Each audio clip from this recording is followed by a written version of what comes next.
Zach, hindi maiwasan na even, nagawa kayo ng instruction over and over again with yung Pasig City Jail. People are asking mga tinatakot na raw lang ninyo yung mga legend leaders ang plot dito sa plano ng Manila. The anticipation of death is worse than death itself. Sila nag-anticipate naman yan, hindi kami. Pinapakita lang namin kung saan sila malalagay. Pinapakita namin kung sinasabi ng batas. Pinapakita namin kung anong ayon sa ginawa nilang, kung anong inapasok ang krimen.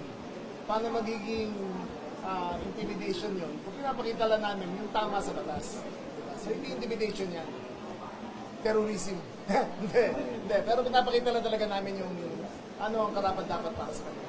Thank you, sir. Thank you. Last three questions. Chairman Marian Bastaso po lang sa Pilipinas. Kanina sir, si Ombudsman Rimula, he's saying na within 30 days, baka mag-file na sila sa Sandigan Bayan ng case.